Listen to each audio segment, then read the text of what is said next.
Well,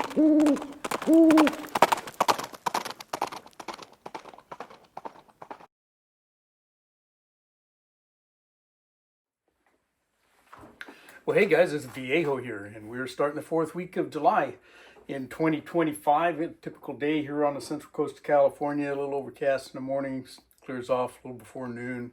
Nice the rest of the day. We don't get hot, staying kind of in the low to mid 70s these days during the warmer part of the day. So that's nice for us. Hey, this is episode 23 of Wadcutter Wednesday. This is part one where we're going to do the casting, and we've got another 38 wadcutter for you today. This is the Lyman 358495, fairly common mold, button nose wadcutter in the 148 grain range, although mine cast up at 141 grains out of this particular mold.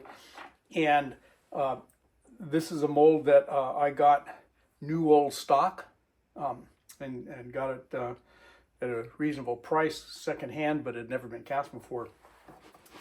Here's the bullet that it makes right here.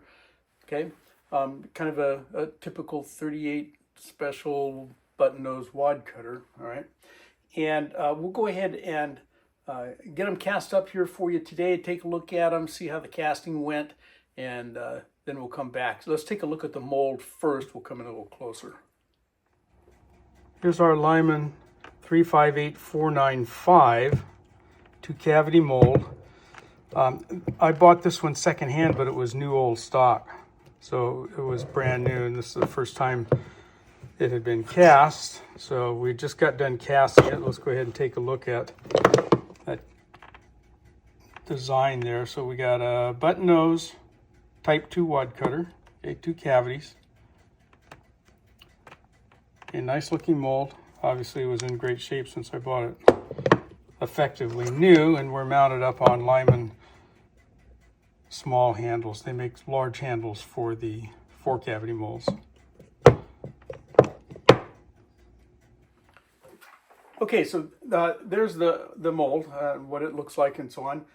We'll go ahead and do the casting. Now, you know, if you've been following along on YouTube, that I can't show you the actual casting. YouTube frowns on it. So if you want to see that, you know, the whole casting process, you have to go over to the Rumble channel. You go to rumble.com, type in my channel name, which is right here, and you'll find me there, and you should be able to find the video as well. I think you can find the Wadcutter Wednesday videos by typing in hashtag Wadcutter Wednesday, all one word. I've been trying to put that in the meta tags and stuff, and it seems to help. Anyway, let's go ahead and get the casting done, and for YouTube viewers, I'll show you kind of the end product and the data page and so forth. I just can't show you the actual process at the pot. All right, here we go. Okay, that's what that guy is supposed to look like right there. Okay. Pretty nice looking bullet, actually, very similar to a Hensley & Gibbs number 50 or a number of the other Lymans. This one, the top driving band's a little deeper than some of the other of this style button nose wadcutters, but not a bad bullet. All right, let's make some. We are with our 2 cavity Lyman 358495 wadcutter mold, double cavity. Lyman 358495. Oh, look, I got a couple of fins there on the top that I didn't notice. They'll be right. I'll slice those off and we'll use them anyway. Anyway, that's Eastwood medium green for the color. The information then for the Lyman 358495. They came in at 141 grains with our alloy today. Both cavities measuring right at 358. So that's good. Overall length 0.585, and from the base up to the top of the crimp groove 0.470. All right, there it is. We got them done.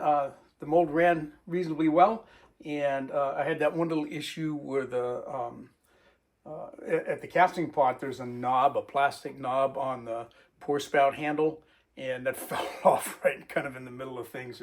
It just screws on, and it's plastic, and so you don't want to, you know, crank down too hard on it. I need to drill out little screw that's in there and put something else in there that'll allow me to put a lock nut or something on it anyway. It's not a big enough issue to concern me. So there it is. Next week what we'll do is get them loaded up and shoot them, and this is a 38. If you've been following along, you know that all of the 38 wad cutters that I've done, loading them all the same, loading them on the same press, using the same dies with the same powder charge. Okay, 2.8 grains of bullseye, just for comparison's sake for the 38s. We've still got about 10 more cast wad cutters to show you, 9 or 10, something like that. Most of those are for 38s, but I still have a few in the other calibers left. And for those of you who are getting kind of sick of seeing, cast wad cutters, if you're not a caster, at the end of the series, we're going to put up some video in the same kind of fashion of commercially available wad cutters, and just to throw those into the mix as well. So much more to come, and I hope you enjoyed this and got something out of it. But from the Viejo bench for now, that's all she wrote.